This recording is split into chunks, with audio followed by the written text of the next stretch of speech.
Assalamualaikum warahmatullahi wabarakatuh. Hello everyone, my name is Nur Daya. I'm from 11 TCKT 2. Before you listen this, what are you know War Padri? War Padri is a moment war in Indonesia at years 1831. After you listen this, you can listen in Indonesian language. Sebelumnya marilah kita panjatkan puji dan syukur kepada Allah Subhanahu wa taala yang telah memberikan nikmat serta salawat dan salam tak lupa kita curahkan kepada junjungan kita Nabi Abu Muhammad sallallahu alaihi wasallam.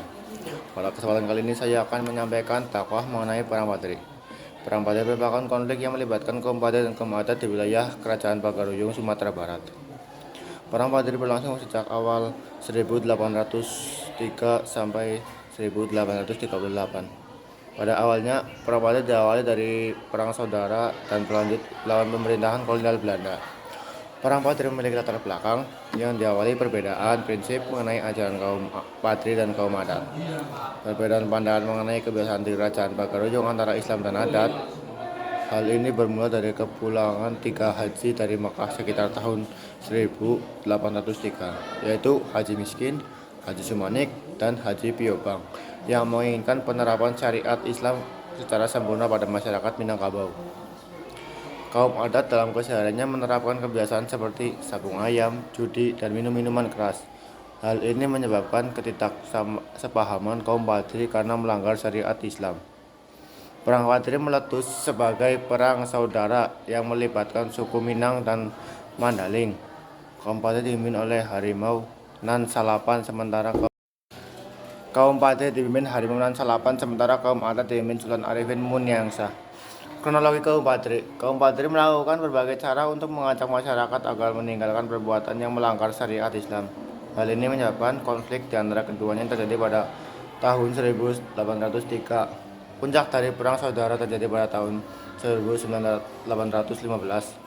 Setelah kaum Badri yang dipimpin Tuanku Pusman menyerang kerajaan Pagaruyung. Serangan terhadap kerajaan Pagaruyung menyebabkan Sultan Arifin Munyangsa terpaksa melarikan diri dari ibu kota dari kaum Badri. Berhasil menekan kaum Adat. Kepemimpinan Harimau Nan Salapan mampu membawa kaum Badri pada kemenangan. Terdecaknya kaum Adat membuat kaum Adat meminta bantuan kolonial Belanda pada tahun 1821. Pada tanggal 4 Maret 1822, Belanda yang dipimpin oleh Letnan Kolonel Raff berhasil memukul mundur kaum Badri dari kerajaan Pagaruyung. Setelah mampu mengalahkan kaum Badri, Belanda dan kaum Adat mendirikan benteng pertahanan dan di batu sangkar yang bernama Fort van der Kapellen. Sedangkan kaum Adat memusatkan kekuatannya di Lintau. Pada tanggal 10 Juni 1822, pasukan Belanda yang melakukan pergerakan di Tanjung Alam dihadang oleh pasukan kaum Badri. Pasukan Belanda mampu mengalahkan dan terus melaju hingga ke Luhak Agam. Pada tanggal 14 Agustus 1822, pimpinan pasukan Belanda, Kapten Kovnet, menderita luka di pertempuran Baso dan meninggal pada 5 September 1822. Pada tanggal 15 November 1825, perjanjian masang disepakati antara Belanda dan kaum Badri yang dipimpin Tuanku Imam Bonjol. Pada saat bersamaan, Belanda kewalahan dengan konflik di Eropa dan di Jawa, Perang Jawa. Selama masa gencatan senjata, kaum Badri berusaha memperbaiki keadaan dengan merangkul kembali kaum Adat. Berakhirnya Perang Diponegoro di Jawa mengembalikan kekuatan Belanda untuk mencoba menundukkan kaum Badri. Pada 11 Januari 1833, kaum Badri dan kaum Adat bersatu untuk menyerang pertahanan Belanda di Fort de Kock, Bukit Tinggi. Belanda menyadari keadaan telah berubah kemudian mengeluarkan plakat panjang berisi pernyataan bahwa kedatangan Belanda ke Minangkabau tidak bermaksud untuk menguasai negari tersebut, melainkan untuk berdagang dan menjaga keamanan. Belanda beralasan bahwa kedatangan untuk menjaga keamanan, membuat jalan, dan membuat sekolah sehingga membutuhkan biaya dan minta menjual kopi kepada pihak Belanda. Perlahan Belanda menyusup dan melakukan penyerangan pada 1837 hingga Tuanku Imam Bonjol mampu ditangkap. Perang Badri berlanjut di bawah kepemimpinan Tuanku Tambusai hingga di wilayah Dalu jatuh ke tangan Belanda pada 28 Desember 1838.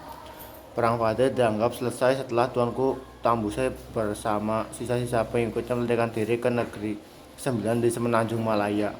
Pada akhirnya kerajaan Pagaruyung menjadi wilayah kolonial Belanda. Jamaah yang dirahmati Allah, dari Perang Padri sendiri memiliki dampak yang begitu merugikan, yaitu: 1. Jatuhnya korban dari orang Minangkabau dan Batak Mandailing. 2. Jatuhnya kerajaan Pagaruyung ke tangan Belanda. 3. Tuanku Imam Bonjol diasingkan ke Cianjur, Jawa Barat. 4. Lahirnya persatuan pemimpin tradisional dan agama. Sebelum mengakhiri, saya memiliki satu tembang untuk Perang Padri ini. Ing kutha Minangkabau kacarita Perang Padri iku antara kaum adat lan kaum Padri. Perjuangane ditiru kabeh saking Imam Bonjol. Sekian, terima kasih. Wassalamualaikum warahmatullahi wabarakatuh.